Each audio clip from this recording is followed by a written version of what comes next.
All right, greetings. This is day number 15 of 30 days of relaxation intentionally. Relaxation on purpose. So it's simple. We're just exploring whether or not, or if it can make a difference in terms of how we're feeling emotionally. If we may be pent up with anger, even if we consider it righteous rage, anxiety, fear, mindless eating, mindless consumption, um, addictive patterns of consumption, can perhaps something as simple as taking deep breaths, can it change our trajectory? And if we sit back in our quiet moments and if we observe as human beings how many mindless or habits that we exhibit where we're on automatic pilot without making ourselves bad or wrong and condemning ourselves. Judgment in the sense of common sense is one thing, but judgment in the sense of condemnation of ourselves. So if we could just press pause and come from a perspective more of observing our behaviors and self sabotaging behaviors or behaviors that you for yourself, that I for myself can observe are on automatic pilot that we could be doing for years or perhaps have done for years. How is it possible as a human species that we can interrupt that pattern? I think it is fascinating to observe what drives human behavior, what drives us to do the things that we do consciously, and I would say even more importantly, subconsciously, being that a lot of our behavior is on automatic pilot and is also coming from a place. There are reasons why, there are undertones and reasons why we do the things that we do. So I found sitting quietly in silence as all of the bazillion thoughts are going past, that I can start to observe them and not just run away with the thoughts. So, just a human being out here like everyone else. I don't claim to be anybody's guru. I'm just sharing one woman's experience and perspective. So, that being said, we're exploring deep breathing, rhythmic breathing. You set the tone of what that is for you, just like everything else on this channel, although I'm sharing a simple part of my experience. We are whole human beings, right? So if anything resonates with you, take it and run with it. See what you come up with in your own personal experimentation, what your experience is, and what perhaps your experience you cultivate a practice of something that's healthy and simple for you, that is sustainable, that you can do over a long period of time. So with that being said, we're just going to sit in a position that is very comfortable, that allows your hips to open. And with sitting comfortably, that would mean also sitting in a way that you're in your hips, because your hips may be very tight. You can find whatever feels comfortable for you, closed, full lotus. It's not, I mean, I say what it's not. What it's about is finding what is comfortable for you, what is going to allow your spine to be upright, right? And to notice if you have any pain or discomfort in the body. The body, these intelligent machines that we're walking around that house our essence, right? Our life force. Um, they're very intelligent. They're communicating with us all the time. And in slower, deep, more aware breathing, we can start to discern the different types of intelligence that's coming through this amazing vehicle. So that being said, find a position for you that is very comfortable. You're welcome to add a yoga block if you want underneath your glutes, underneath your buttocks, right? To give you a bit more height, if that allows you to sit upright. And I like to create a lot of space to bring awareness to whether or not my shoulders are up to my ears. I like to do what I call just rolling around, down and back. So if you look at my around here and around my clavicle, this is more rounded, although this can feel like it's normal. But I'll roll my shoulders around, down and back. So I'm creating space and I want my spine nice and erect. Your eyes can be closed or open because it's you by yourself. If you need to, or if you innately, intuitively let out certain sounds that feel calming and soothing to yourself, like or or ah. Those are natural sounds that we exhibit when we feel like we're giving ourselves relief. And also something to note, hint, hint, I really like to explore ways of calming and soothing ourselves that are not food related. Nutrition is one thing, but to be consuming energy, right? Energy. Sometimes we're consuming things that are very heavy in an effort to soothe or calm ourselves, but then they can wind up um, stuffing down or covering up emotions, right? When I say covering up, not dealing or maybe not perhaps really dissecting and constructing what is the issue going on with us, but just immediately bypassing and going immediately to making ourselves feel better is, I say, I love distinctions, right? I say distinctions make the difference. If we can perhaps explore and discern making ourselves feel better, in particular with substances, is not the same thing as allowing whatever the issues are, whatever that subject is, allowing the fears to come up and to acknowledge the fears and to reverse engineer or deconstruct them to see if we are applying corrective action to a situation, if we are out of integrity and we may be scared because we're not doing what we know to do, if we may be avoiding the work or the discomfort or the withdrawal from the people or the things. So that's a difference. I think that can be something so simple can be really huge. So I just want to um, make the discernment or the distinction between soothing ourselves. We are entitled to soothe ourselves with substances and things, and that can be what I will dub a bypass, right? And with sitting and simply a deep breathing, our thoughts are with us. We can allow them to come up and to pass, right? And if we can become more of an aware consumer of our thoughts, right? If we can become more aware of these thoughts, we don't, greetings from Tennessee, we can perhaps um, not run away with the thoughts as, act them out. If we can just be like, wow, look at this machine, look at this meaning making machine. We have the brain, and then a function, an activity of the brain is thinking, right? And there are different things that affect our thinking. I'm one that is really for simplicity and common sense. I always talk about my grandma Lou. Simplicity and common sense. And many of us looking to soothe and make ourselves feel better, we are often sold bypasses, right? And so people or companies or entities will market to us more things to eat and drink to entice our tongue. I'm a chef, so I love flavor and all that. But can we identify if we are actually habitually consuming a bypass, a coping mechanism, or something, to put on top to make us feel better? Like if I look at banana, right? Here's banana, right? This was in our light heart. If you go back into other meditations, one recommendation perhaps, or are there things that you look at or that you have symbols, or I call your personal juju, that you have around that give you a light heart? So although banana is a symbol for me of a light heart, because I don't look at this without having a smile on my face.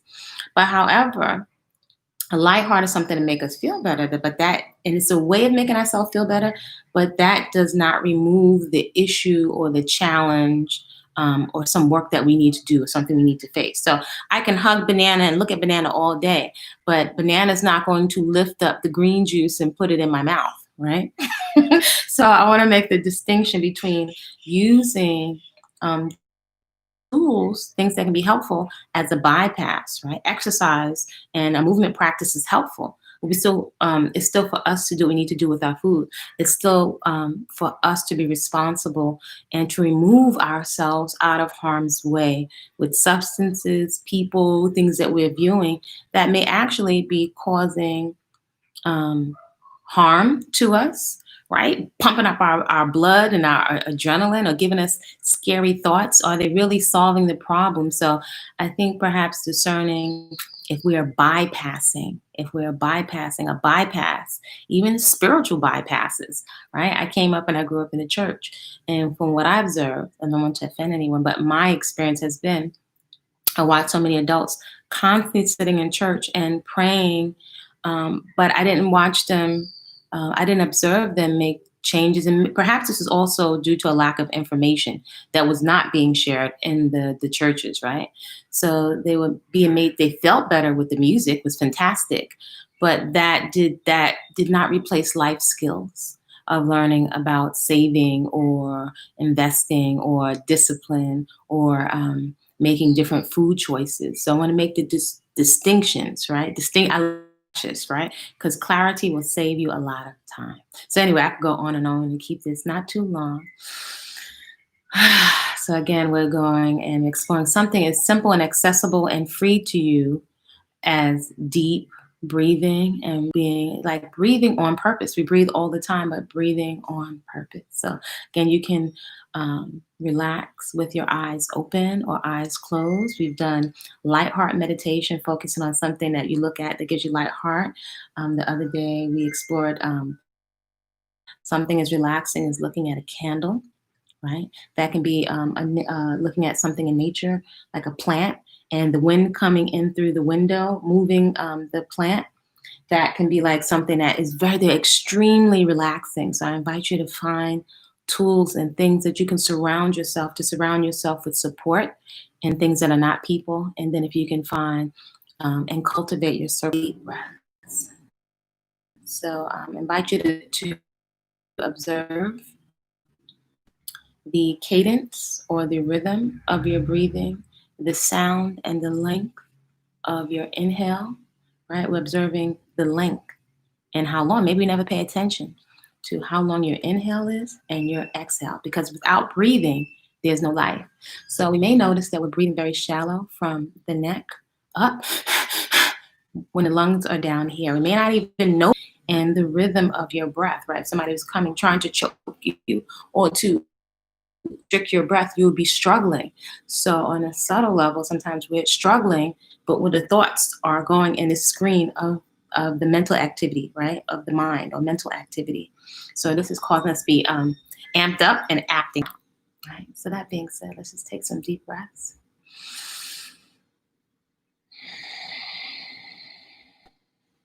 And the lungs are down here, and they can really expand with air underneath.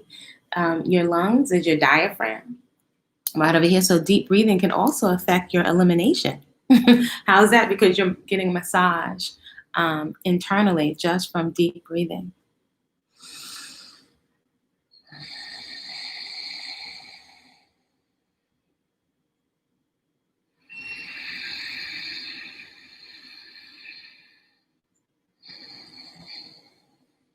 So with deep breathing, I'm looking to extend my inhale as long as possible without choking myself out, right? But I want to relax and uh, actually lengthen my inhale as long as possible and slow down my exhale. So wonderful thing is this doesn't require any kind of religion. Yes.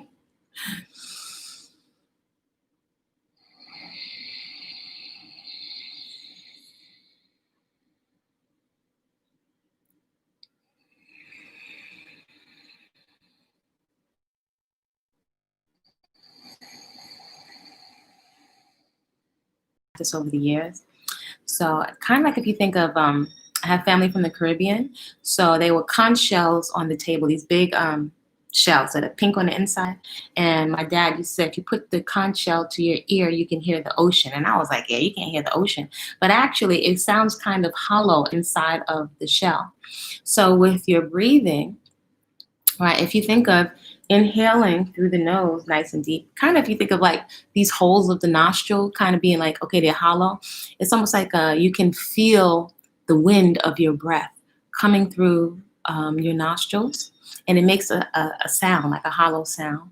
And then also if you can perhaps visualize a tunnel or a conch shell when you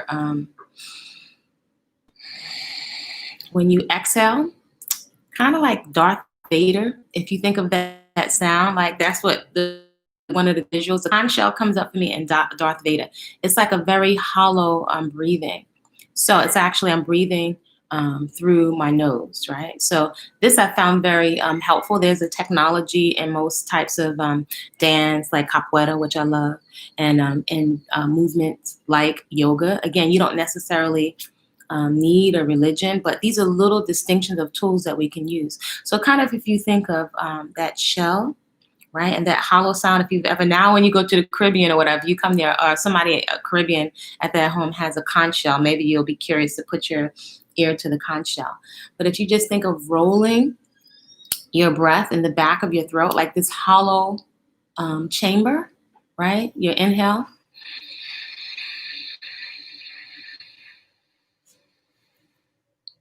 and your exhale.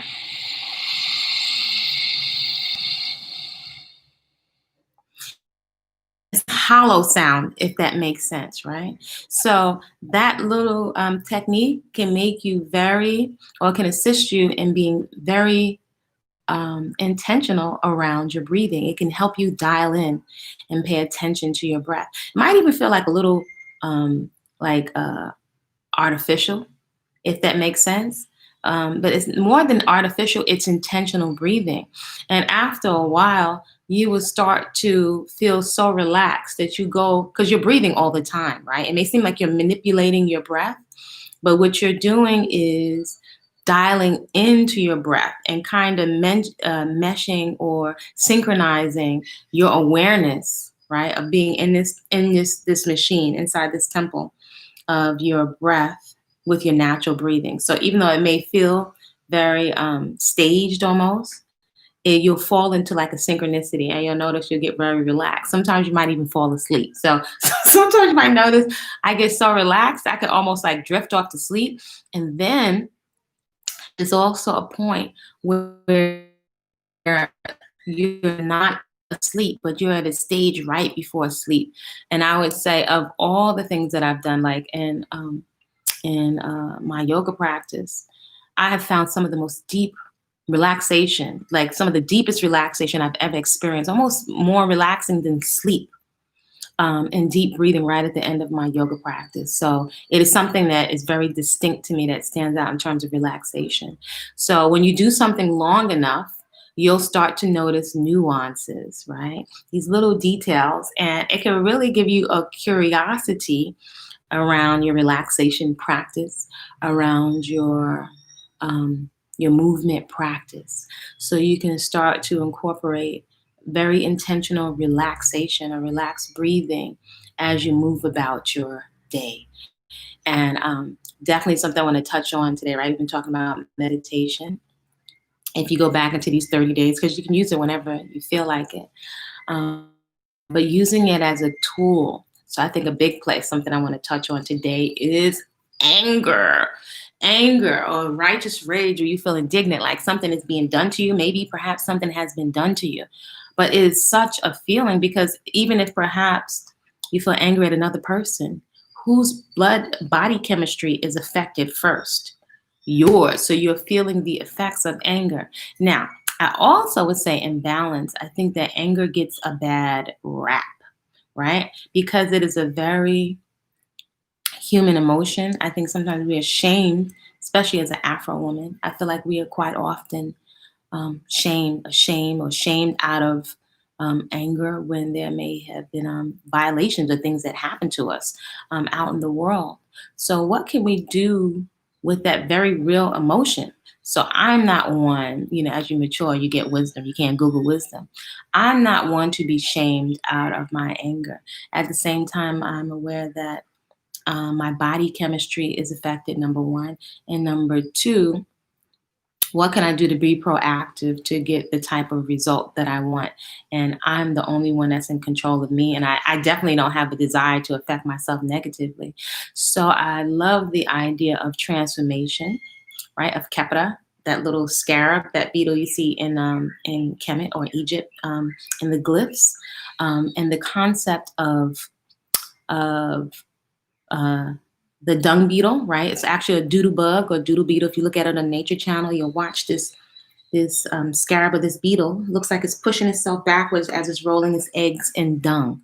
So the concept of life, right, emerging forth out of doodle, compost, or shit, right? Or shite coming, I think is amazing, right? If we think of compost or the lotus or literally transformation coming forth out of dung, I think is a really wonderful concept and picture to have inside of the head. So being able to transmute or to transform yourself and even your emotions in a practical sense out of anger, I think is a wonderful tool. So I'm big. Another something in my toolbox is reframe narrative, right? Really working with yourself and your emotions in a very practical way, in a way that's not faking it. Because I'm someone that can't.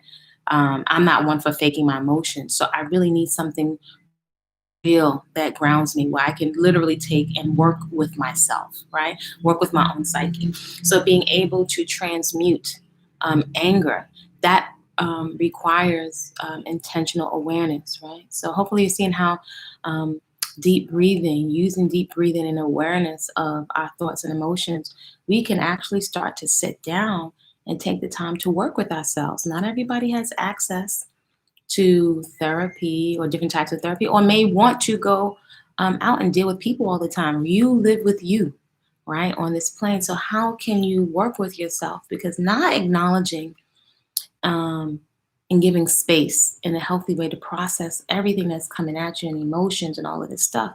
It gets stuffed down. We stuff it down with food, or we do bypasses, religious bypasses, and the stuff doesn't really get dealt with. And this stuff stays right here in our subconscious. And when we notice things and we feel a sense of threat, it gets triggered. And it's this whole cycle of behaviors that are self sabotaging.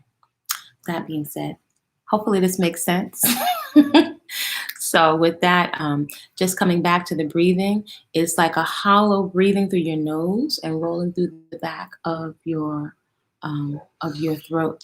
Kind of if you think of the seashell, and if you think of Darth Vader, right? Maybe not Darth Vader if that freaks you out, but just remember he was breathing through that. So it's a very hollow type of breathing. So that is one of different types of breathing techniques. It's very simple. So with that, let's go into our breathing practice.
So also in our relaxation, something to explore is, because I think so a lot of this stuff is so practical.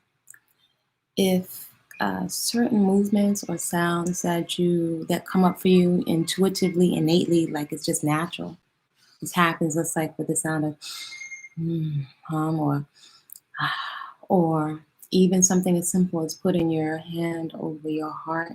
Like notice what thoughts come up for you. Like the thought that just came up for me when I put my hand on my chest, and quiet and breathing is compassion for myself as a human being, right? Just having some compassion, giving myself a break, just having some compassion for myself. So these are things that we expect other people to have compassion, and we expect other people, perhaps loved ones or partners or spouses.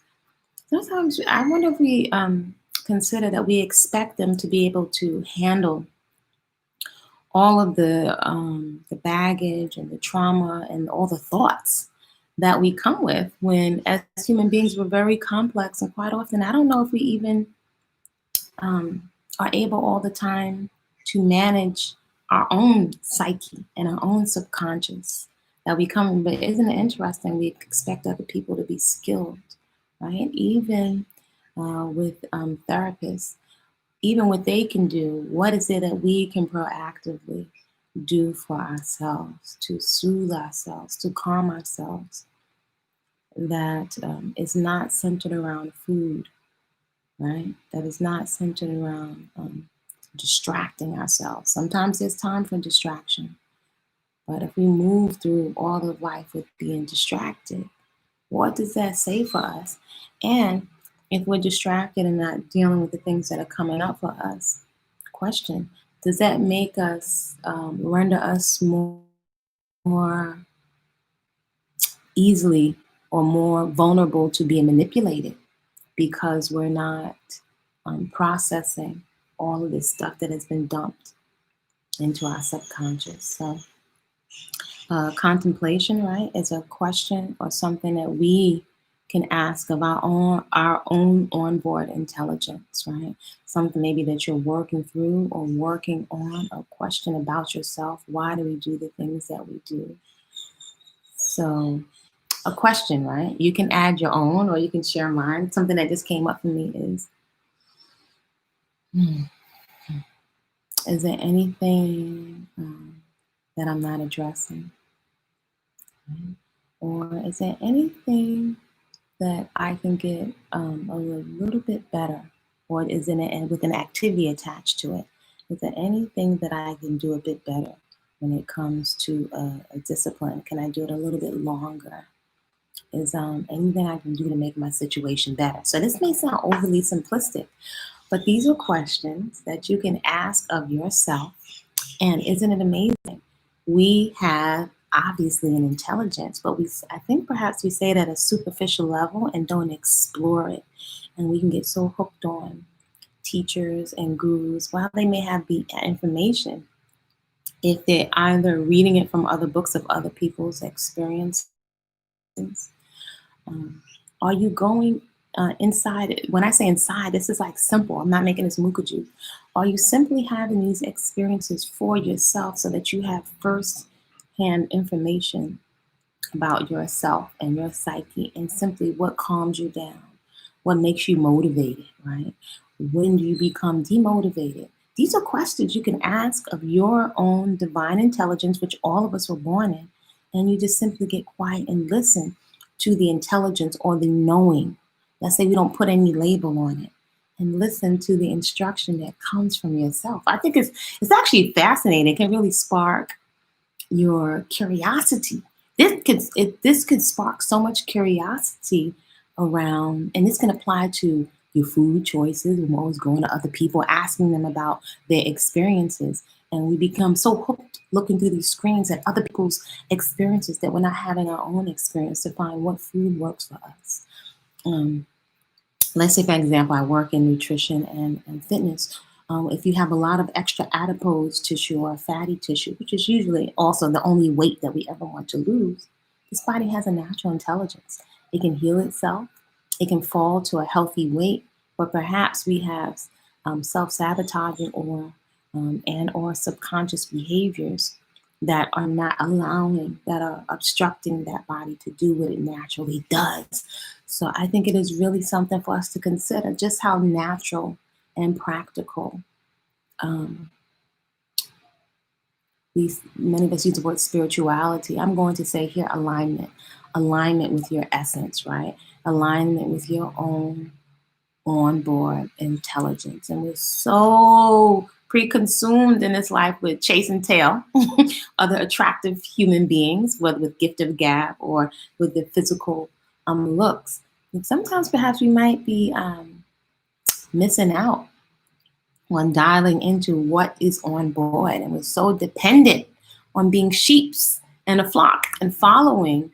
But how about the intelligence that resides within each one of us? That is, we're born with it. You know, Fela, the singer, had something he said, one of the lines he said in one of his songs. He said, "Human rights, not your property. You can't dash me my property." So how can somebody give you what is you?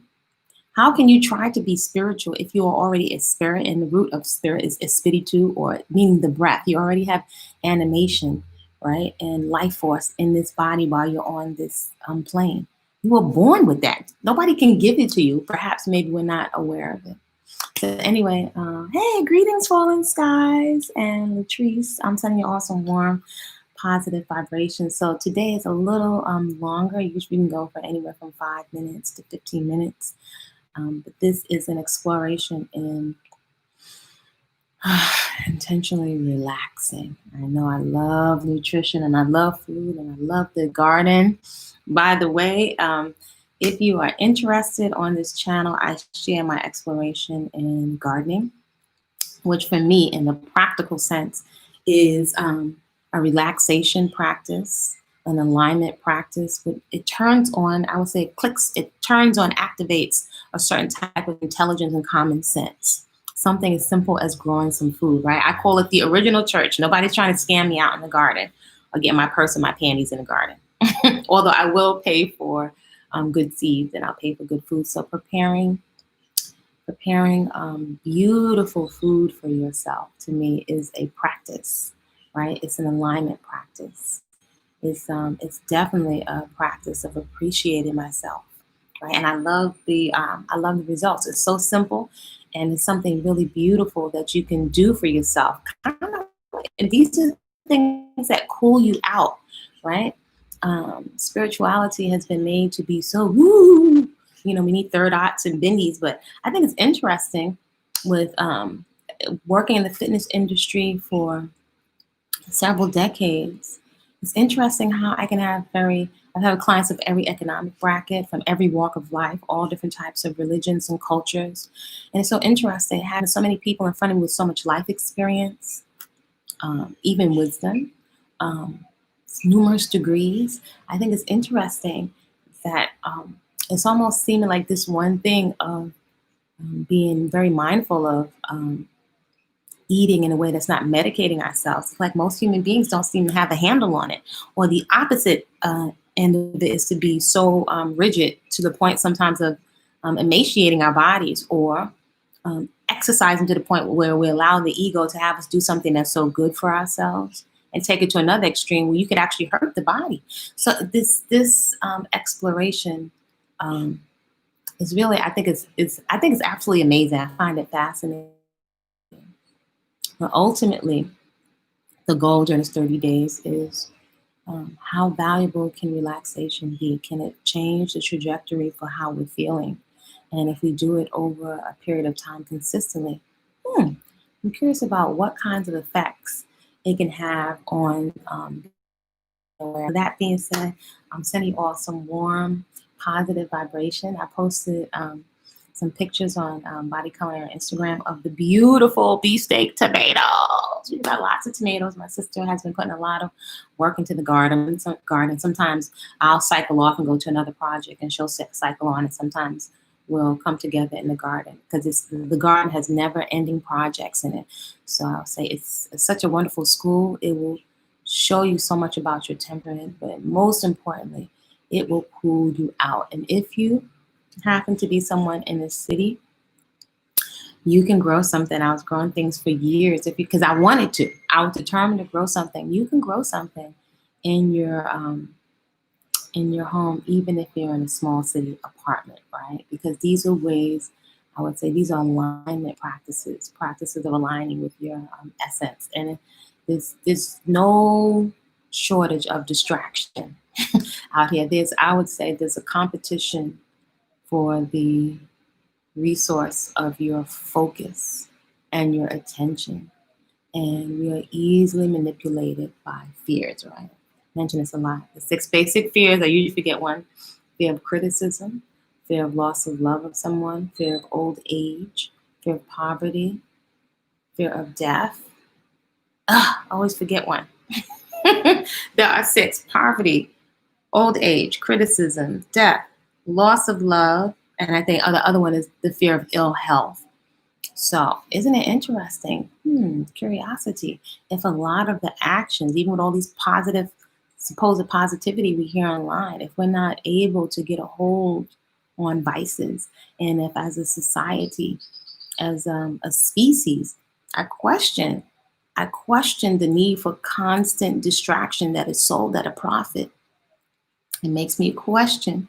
So if someone is looking to share a habit with me, then number one, it's going to tax my body and age me, and compromise my organs, compromise my health, or to share a literal toxic form of distraction, it makes me very, very suspicious. And as much as I love to eat, it makes me like, I'll eat my orange. It makes me not so hungry. So these are some things perhaps to contemplate.